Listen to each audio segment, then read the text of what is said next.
ഹരേ കൃഷ്ണ. ഇനി നമുക്ക് 59-ാമത്തെ ശ്ലോകം നോക്കാം. അസ്പൃശ്യാനവലോക്യേയം ശേഷഭാരകരീധരാം വർഷേ വർഷേ ക്രമാജ്ജാത മംഗളം നാപി ദൃശ്യത്തെ. ഇനി നമുക്ക് അതിലെ പദങ്ങളുടെ അർത്ഥം നോക്കാം. ഈ ശ്ലോകത്തിലും കലിയുടെ ആ ഒരു വാഴ്ച എങ്ങനെയാണ് ഭൂമിയിലെന്നാണ് പറയുന്നത്. അസ്പൃശ്യാനവലോക്യേയം, അസ്പൃശ്യ അനവലോക്യ ഇയം, ഇങ്ങനെ 3 വാക്കുകൾ ചേരുന്നതാണ് അസ്പൃശ്യാനവലോക്യേയം. അസ്പൃശ്യ എന്ന് പറഞ്ഞാൽ സ്പർശിപ്പാൻ അയോഗ്യയായിട്ടുള്ളത് അല്ലെങ്കിൽ അയോഗ്യയായിരിക്കുന്നു. അനവലോക്യ, അനവലോക്യ എന്നാൽ അവലോകനം ചെയ്യാൻ അയോഗ്യയാണ്. ഇയം, ഇയം എന്നാൽ ഈ. ഇവിടെ ഈ ഭൂമിദേവിയെക്കുറിച്ചാണ് പറയുന്നത്. കാരണം ഇവിടുത്തെ ജനങ്ങളുടെ ദുഷ്കർമ്മങ്ങൾ ഏറിയപ്പോൾ ഭൂമിദേവിയെ സ്പർശിക്കാൻ കൂടി പറ്റാതെ ആയിരിക്കുന്നു. അനവലോക്യ, കാണാൻ പോലും യോഗ്യയല്ല എന്ന് പറഞ്ഞാൽ നമുക്ക് ഭൂമിയെ തൊടാനോ അല്ലെങ്കിൽ കാണാനോ പോലും അറയ്ക്കുന്ന വിധത്തിൽ അത്രയും മാലിന്യ കൂമ്പാരമാണ് ഇപ്പോൾ ഭൂമിദേവിയിൽ നിറഞ്ഞു നിൽക്കുന്നത്. അത് എല്ലാ അർത്ഥത്തിലും മനുഷ്യ മനസ്സിലെ വികാര വിചാരങ്ങൾ കൊണ്ടും ബാഹ്യമായി ഈ പ്രപഞ്ചത്തിൽ പുറന്തള്ളപ്പെടുന്ന മാലിന്യങ്ങൾ കൊണ്ടും ഭൂമിദേവി ഇന്ന് തൊടാനോ അല്ലെങ്കിൽ കാണാനോ ഒക്കെ അയോഗ്യയായിരിക്കുന്നു. പിന്നെ പറയുകയാണ് ശേഷഭാരകരി. ശേഷൻ എന്നത് ആദിശേഷൻ്റെ കാര്യമാണ് പറയുന്നത്. ആദിശേഷമൂർത്തിയുടെ ശിരസിൽ ഒരു ചെറിയൊരു നെല്ലിക്ക വലുപ്പത്തിൽ ഉള്ള ഒരു ഗോളം പോലെ അത്രമാത്രമേ ഉള്ളൂ ഭൂമിദേവി എന്ന് പറയാറുണ്ട്. അങ്ങനെയുള്ള ആ ആദിശേഷൻ്റെ ശേഷഭാരകരി, ആദിശേഷന് കൂടി ഭാരമായി തീർന്നിരിക്കുന്നു ഈ ഭൂമിദേവി. എന്നിട്ട് പറയാ ധര, ധര എന്നാൽ ഈ ഭൂമിദേവി. അപ്പോൾ ആദിശേഷന് തന്നെ ഭാരമായി തീർന്നിരിക്കുന്ന, തൊടാനോ കാണാനോ അറയ്ക്കുന്ന വിധത്തിൽ ഇതിന് രണ്ടിനും അയോഗ്യയായ മാലിന്യങ്ങൾ നിറഞ്ഞ, പാപങ്ങൾ നിറഞ്ഞ, വർഷേ വർഷേ എന്ന് പറഞ്ഞാൽ വർഷം തോറും, ക്രമാജാത, ക്രമാത് ജാത, ഇങ്ങനെ 2 വാക്കുകൾ ചേരുന്നതാണ് ക്രമാജാത. ക്രമാത എന്നാൽ ക്രമത്തിൽ, ജാത എന്ന് പറഞ്ഞാൽ ഉണ്ടാവുക അല്ലെങ്കിൽ വർദ്ധിച്ചു കൊണ്ടിരിക്കുന്ന. അപ്പോൾ ക്രമത്തിൽ അങ്ങനെ വർദ്ധിച്ചു കൊണ്ടിരിക്കുകയാണ്. ഈ ഒരു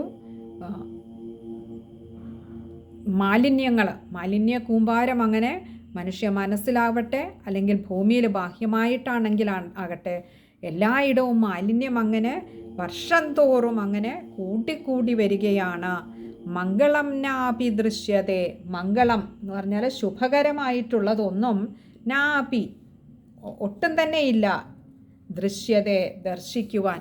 അപ്പോൾ എങ്ങും നല്ലതായിട്ടുള്ളത്, മംഗളകരമായിട്ടുള്ളതൊന്നും എങ്ങും ദർശിക്കാനേ കഴിയുന്നില്ല.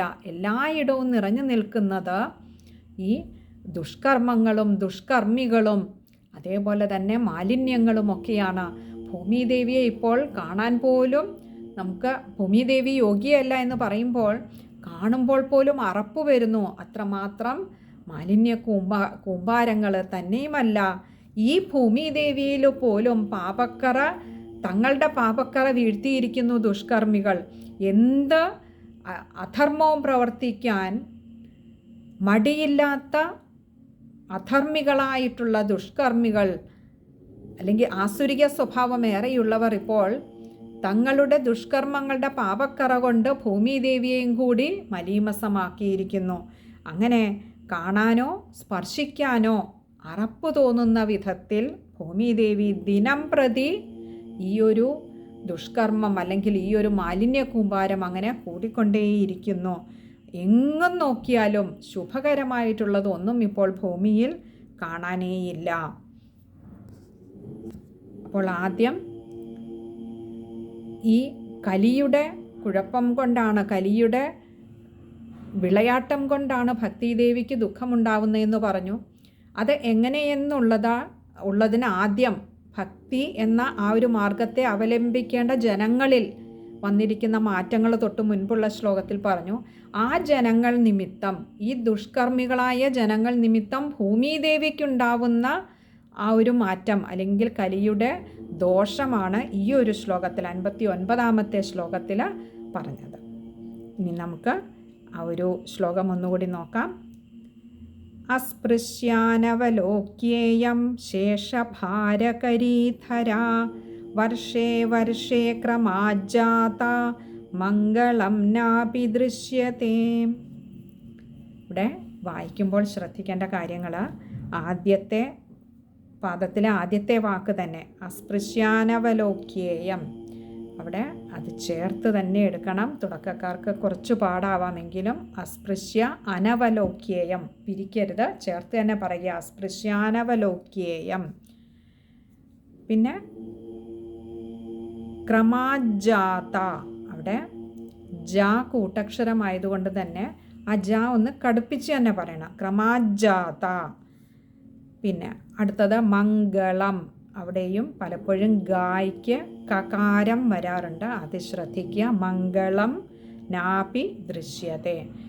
ഇങ്ങനെ ഇത്രയും കാര്യങ്ങളാണ് ഈ ഒരു ശ്ലോകത്തിൽ ശ്രദ്ധിക്കാനായിട്ടുള്ളത്. ബാക്കിയൊക്കെ എളുപ്പമുള്ളത് തന്നെയാണ്. വർഷേ വർഷേ മംഗളം നാപി ഇതൊക്കെ എളുപ്പമാണ്. ശേഷഭാരകരി, അവിടെയും ഭ ഒക്കെ വായിക്കുമ്പോൾ കുറച്ച് കട്ടിയിൽ വായിക്കാൻ ശ്രമിക്കുക. ബാക്കി എന്നാലും പൊതുവെ എളുപ്പമാണ് ബാക്കിയുള്ള വാക്കുകളൊക്കെ. ഹരേ കൃഷ്ണ.